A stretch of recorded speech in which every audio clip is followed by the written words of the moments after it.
जैसा कि आप सब जानते हैं कि हम पार्टी के वॉलंटियर साथी मिलके 14 अप्रैल बाबा अंबेडकर जयंती पर दिल्ली के नज़दीक गुड़गांव में एक स्वराज संवाद आयोजित कर रहे हैं।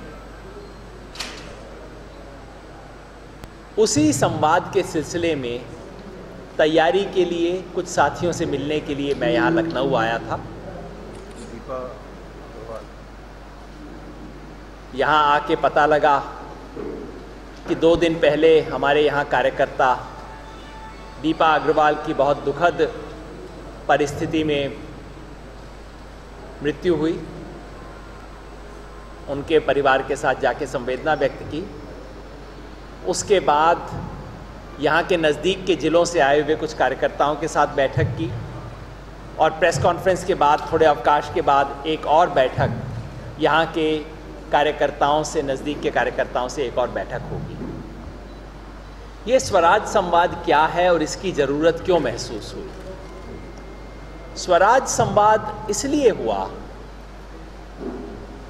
कि आज से 3-4 साल पहले जिस अनूठी यात्रा पे हम चले थे, वो यात्रा आज एक चौराहे पे खड़ी है। हम चले थे इस देश को बदलने, चले थे इस पूरी राजनीतिक व्यवस्था को बदलने, चले थे राजनीति का चाल चरित्र बदलने, राजनीति की भाषा और मुहावरा बदलने। पिछले 2-3 साल में हमने बहुत कुछ पाया है। हमने देखा कि इस देश में आदर्शवादिता, नई पीढ़ी में राष्ट्रवाद और देश के लिए कुछ न्यौछावर करने की इच्छा आज भी इस देश में कायम है। हमने देखा कि सत्ता प्रतिष्ठान में ऊपर बैठे हुए तमाम लोग बहुत कमज़ोर हैं। हमने देखा कि अगर लोगों को विकल्प मिले तो इस देश का आम आदमी आज भी एक नए विकल्प की तलाश कर रहा है, उसे गले लगाने को तैयार खड़ा है। लेकिन साथ ही साथ पिछले 3 सालों में हमने कई सबक भी सीखे। ये भी देखा कि परंपरागत राजनीति की बीमारियां नई राजनीति को बहुत जल्द ही ग्रसित कर लेती हैं। ये देखा कि व्यक्तिवाद की बीमारी, सत्ता के केंद्रीयकरण की बीमारी,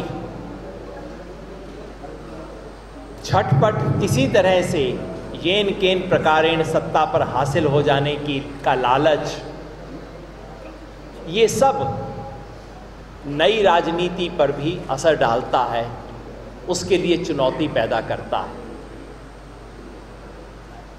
इसलिए ये महसूस हुआ कि इस सब पर बैठ के बात करने की ज़रूरत है। महसूस इसलिए भी हुआ कि पिछले 10-15 दिनों की जिस तरह की घटनाएं हुई, आप ये कहिए पिछले 6 हफ्तों तक पार्टी के भीतर जो घटनाएं हुई, वो सब आपकी आंखों के सामने है, इस देश की जनता के सामने है, किसी से छुपी हुई नहीं है। और उसके बाद से जब से प्रशांत भूषण जी, मुझे, प्रोफेसर अजीत झा और प्रोफेसर आनंद कुमार को निष्कासित किया गया राष्ट्रीय कार्यकारिणी से, उसके बाद से सब लोगों ने हमसे पूछा कि अब आप क्या करेंगे। और हमने बार बार ये कहा, ये 4 लोगों का व्यक्तिगत सवाल नहीं है।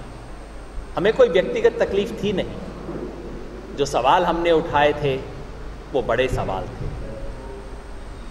वो इस पार्टी के तमाम कार्यकर्ताओं के सवाल थे।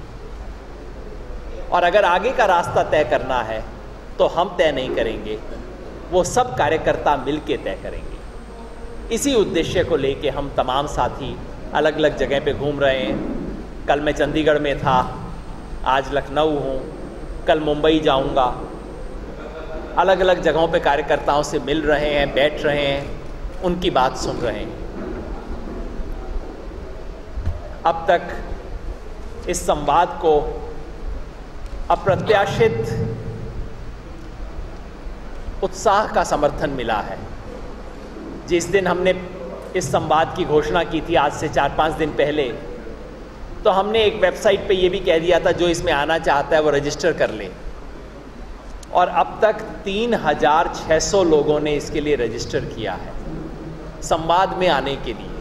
हमने तो सोचा था 500-700 साथी मिल जाएंगे, उनसे बात करेंगे, बातचीत होगी। 3591 लोगों ने इसके लिए रजिस्टर किया है, जिसमें से उत्तर प्रदेश के 661 वॉलंटियर शामिल हैं। जिन लोगों ने इस संवाद में आने की सहमति दी है उनमें मेधा पाटकर जी, अरुणा रॉय, निखिल डे, तमिलनाडु से एसपी उदय कुमार, कर्नाटका से एसआर हिरेमठ, देवानूर महादेव, आदरणीय शांति भूषण जी, और अनेक नाम हैं। और हाँ, साथ में 70 लोकसभा के उम्मीदवार जो आम आदमी पार्टी के चुनाव चिन्ह पे चुनाव लड़े थे, उनमें से 70 लोगों ने अभी तक अपनी सहमति दे दी है इस संवाद में आने के लिए। तो ये संवाद 14 तारीख डॉक्टर अंबेडकर जयंती पर दिल्ली के नज़दीक गुड़गांव में आयोजित किया जाएगा, जिसमें हम ये सारे सवाल देश भर से आए हुए कार्यकर्ताओं के सामने रखेंगे। ऐसी कई बातें मैं सुनता रहता हूँ कि 14 तारीख को नई पार्टी बनेगी, कम से कम मुझे इसकी सूचना नहीं है। पत्रकार लोगों को थोड़ा सा ज़्यादा पता रहता है, सूचना मेरे तक नहीं आई है। रही बात पार्टी को तोड़ने की, मैं समझता हूँ कि जब 28 तारीख को जिस तरह की हरकतें हुई, जिस तरह से बाउंसर्स का इस्तेमाल करके राष्ट्रीय परिषद की बैठक की गई, जिस तरह से विशाल भाई जैसे वरिष्ठ साथी को बिना शो कॉज नोटिस के, बिना इनकी बात सुने पार्टी से निकाल दिया गया, मैं समझता हूँ ये वो तोड़ने की हरकतें हैं। संवाद दुनिया में किसी चीज़ को तोड़ता नहीं है, जोड़ने का संवाद है, तोड़ने का नहीं है। जी, आज की तारीख में मैं हूँ, जैसा मैंने कहा, इन्हें निष्कासित होने का सौभाग्य मिला है, आपको अभी तक नहीं मिला है। इस प्रेस कॉन्फ्रेंस के बाद शायद मिल जाएगा, लेकिन अभी तक नहीं मिला है। मैं भी आज पार्टी का सामान्य सदस्य हूँ।